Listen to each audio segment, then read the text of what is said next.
The story of Bhagwan Narasimha. In the heavenly realm of Vaikuntha, the home of Bhagwan Vishnu, two divine gatekeepers, Jaya and Vijaya, stood guard. One day the four Kumar, ancient sages and sons of Brahma, came to the gates wanting to meet Vishnu. Thinking they were just children, Jaya and Vijaya blocked their path and refused to let them in. The Kumar were angry at being stopped and cursed the gatekeepers, saying, "You will lose your divine status and be born as mortals on earth." Lord Vishnu appeared to calm the situation and explained that this was all part of his divine plan. Vishnu gave Jaya and Vijaya a choice. They could be born as his devotees for 7 lives or as his enemies for 3 lives. Wanting to return to him sooner, they chose to be born as his enemies for 3 lives. In their first birth, Jaya and Vijaya became the Asur brothers, Hiranyaksh and Hiranyakashipu. After Lord Vishnu, in his Varaha Avatar, killed Hiranyaksh, his brother Hiranyakashipu became filled with anger. Determined to avenge his brother, he decided to gain power so great that even the gods would fear him. Hiranyakashipu performed intense penance, standing still on one toe for many years. His meditation was so powerful that fire erupted from his head, disturbing the balance of the universe. The gods, disturbed by the effects of his penance, went to Lord Brahma for help. Brahma appeared before Hiranyakashipu and offered him a boon. Hiranyakashipu, knowing that immortality could not be granted, cleverly asked for protection from death in every possible way. He could not be killed by any man, god, demon, or beast, not indoors or outdoors, not during the day or night, not on land, in water, or in the air, not by any weapon. Brahma granted his wish. Empowered by the boon, Hiranyakashipu crowned himself the demon king, declared himself ruler of the 3 worlds, heaven, earth, and the netherworld, and forced everyone to worship him instead of Vishnu. His reign spread fear and imbalance across the cosmos as he claimed supremacy over all beings, including the Devta. Despite his hatred for Vishnu, Hiranyakashipu's young son, Prahlad, became a devoted follower of the Lord. From a very young age, Prahlad displayed unshakable faith in Vishnu. He constantly chanted Vishnu's name and encouraged others to do the same. When Hiranyakashipu discovered his son's devotion, he was furious and demanded, "Who gives you this strength?" Prahlad replied calmly, "The same strength that gives you life, Bhagwan Vishnu." Determined to break his son's faith, Hiranyakashipu subjected Prahlad to cruel punishments. He threw him into a pit of venomous snakes, had him trampled by elephants, cast him into fire, and poisoned him. But each time Prahlad emerged unharmed, protected by Lord Vishnu. One day, Hiranyakashipu confronted Prahlad and asked, "If your Vishnu is everywhere, is he in this pillar?" Prahlad replied, "Yes, father, he is in this pillar. And he is also everywhere." Enraged, Hiranyakashipu struck the pillar.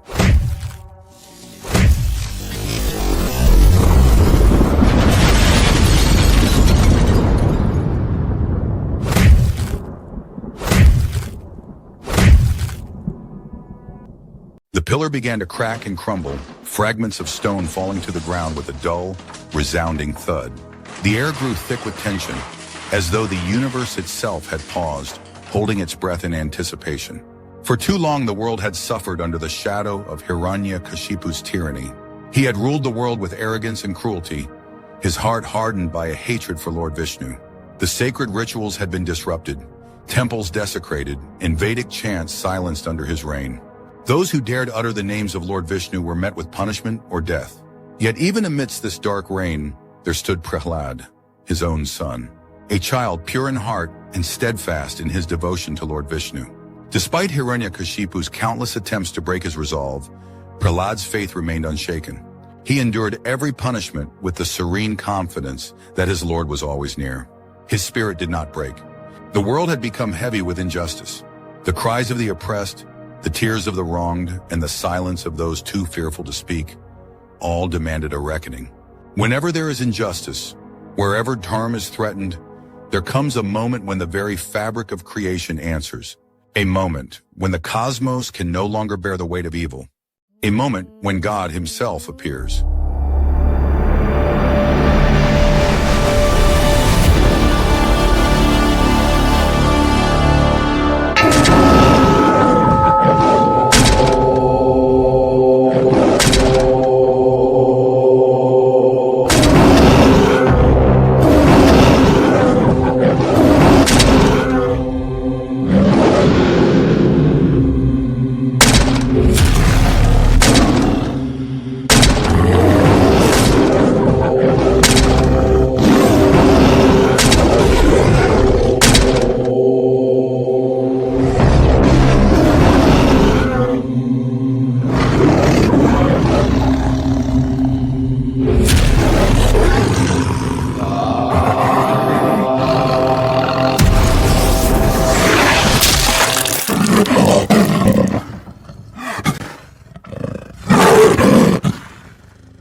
From the pillar emerged Bhagwan Narasimha, a terrifying form of Bhagwan Vishnu, half lion and half man.